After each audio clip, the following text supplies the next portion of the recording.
Hello everyone. Today we're going to talk about another rare tumor that we don't see too often in breast, and this is an Adenoid Cystic Carcinoma, or AdCC.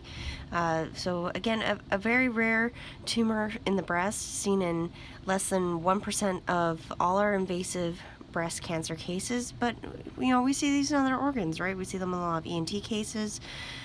These typically affect adults of all ages, but our 50 to 60-year-old postmenopausal women are who we're going to see this most commonly in. There are case reports, though, of adolescents. So what do these look like, and how do they present?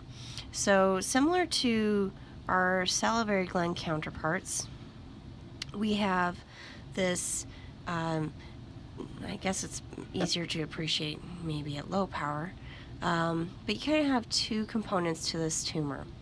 For the first is the obvious cystic part, or adenoid part, where you can see like there's lots of gland formation. This area is maybe a little more basaloid or solid looking. Let's see what else we have in this tumor. Maybe this is a little more classic when everyone thinks of adenoid cystic. Let's try to get this in focus for you guys. Okay, beautiful. So here you can really appreciate that overall glandular architecture. There's these pools of blue mucin, and the tumor itself is extremely basophilic. Yes. I apologize, we're really out of focus today. The other component is what we've been mentioning, the basaloid part. So you have this basaloid myoepithelial component that if you have more solid areas of this tumor, that would really make you think of other lesions that have a basaloid myoepithelial appearance, maybe like a serous carcinoma. No, serous, like SEIRRHOUS, not SEROUS, like we would think for like high-grade serous of the ovary in GYN. And these tumors generally are infiltrative in their appearance. This is a core biopsy, so it's a little hard to appreciate that, but there are some pieces like here where we can see that, okay, we have the tumor on top, right, that very basaloid appearance, and on the bottom we have this very pink fibrous component, and we have tumor. Do you see those little streaks or cores of tumor that are just kind of percolating through? So these tumors, even though they're rare, we do grade them, grades 1, 2, and 3, and the grading has to do with how much of the tumor is made up of solid components. So that's not something that you're going to necessarily be perfect on with a core biopsy, and that's because you're only seeing a small snapshot of it. But so grade 1 would be everything looks pretty adenoid. So like everything kind of looks more like this area here. So where we have lots of glands, we have lots of mucinous areas. We don't really have any solid components. That would be your grade 1. Your grade 2 would be when less than a third of your overall tumor is solid, and grade 3 would be anything above 30%. Obviously, with your grade 3, they're high-grade tumors, so you tend to see more mitotic figures, and you could also have other high-grade features. What's interesting about these tumors, though, is that even though they're infiltrative by nature, they actually have very rare lymphovascular invasion, and sometimes you can see retraction artifact in these, so you want to be careful with that, and make sure you do endothelial markers if you were worried that something looks like lymphovascular invasion, because these can be tricky. They're often associated with DCIS as well, and they don't tend to have desmoplasia, so that can make it difficult to identify. And sometimes you can see carcinoma in the contralateral breast, so on the other side you could see other cancers, although to my knowledge there's no reports of bilateral adenoid cystic carcinoma, so usually a different type of carcinoma. Staining for these, so they often are, so your E-cadherin, your beta-catenin, CK7, CK56, CK818, CA, EMA. So some of the things that you would think about. The CA may be a little unusual, but remember we have this adenoid component. These also tend to be c-KIT positive. So that's something that could really help you if you're really stumped about what is this lesion in front of me. Let's just try and go a little more high power here so you guys can appreciate some of this a little more. So this is at 10x.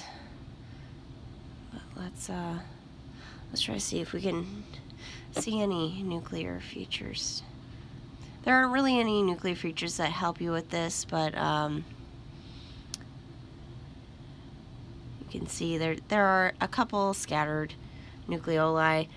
This is at 40x though, but overall this adenoid cystic tumor in particular is relatively bland looking. So your luminal features, so all those IHC markers that we just talked about, your luminal markers will express those, okay? So remember, keep that CD117 or c-KIT in mind. And your basaloid, right? So your myeloepithelium, so think myeloepithelial markers, that's your P63, your smooth muscle actin or SMA.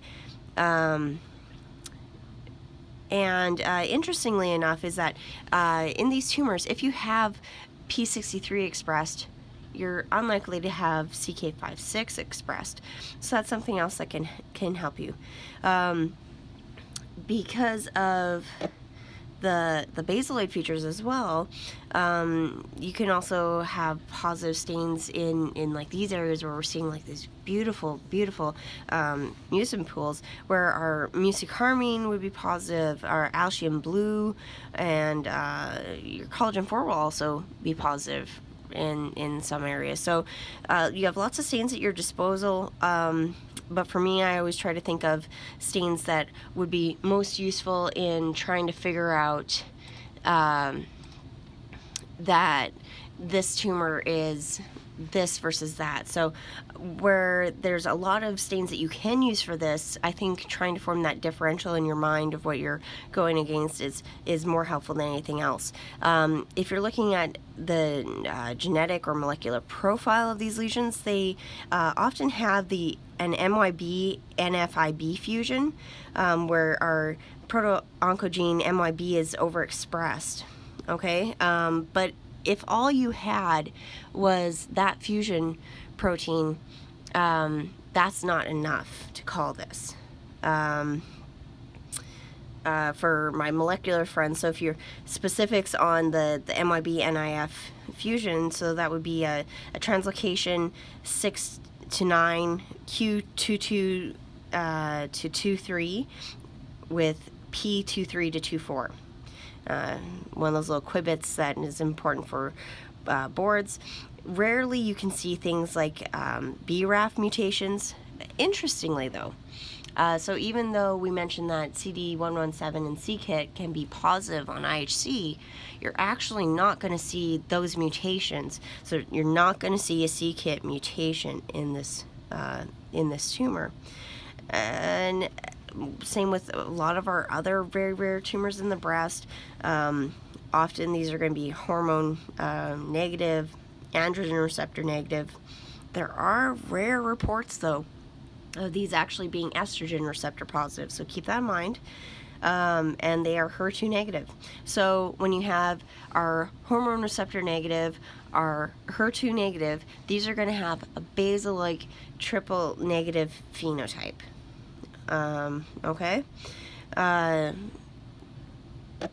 they are going to treat these with surgery. So they're going to go in and do either a mastectomy or a lumpectomy, and can with or without radiation. And here's another nice little area showing a little bit of that infiltrative border, where you can just really appreciate that, you know, we have tumor on the right side of my screen here. Come on, try again, focus. And you have just these little beads of tumor cells coming through those more fibrous areas. So if all you saw was the more infiltrative part, that might also make you consider, like, is this a lobular carcinoma? Anyway, I digress. But yeah, so if they do surgery, if they do a partial mastectomy or lumpectomy with or without radiation, that gives about a 10-year survival benefit of about 20%. Rarely, again, well, everything with these tumors is rare, right? Because they're rare themselves by nature, but they will rarely have lymph node metastasis, and often you'll see metastasis in the lung as well. And again, the survival benefit of these tumors is about 86% at 10 years. So not too bad. They're a little less aggressive maybe than their salivary gland counterparts. But this is just a really beautiful example. And again, this is a case where this is a recurrence on the patient. So it'll be, again, interesting to see on excision what this looks like. If the biopsy looks like this, what we'll see on excision. And if I'm around when we get the excision, then I will try to update this video or this feed with more information on that, so you guys can see what that looks like and see if we have any of these rare occurrences with either the lymph node metastasis or anything like that. Thanks for watching this video. If you have any comments, feedbacks, suggestions for cases you would like me to go over, again, my focus is primarily breast, but I am doing generalized surge path right now, so if there's something you'd like to see that's not breast, also let me know, and I will do what I can to get that up there. Hit like, hit subscribe, so you can know when I have new videos out. We're fairly active on our Twitter feed, so that's either at RonsonMD or at KRoSlyReview. And thank you very much.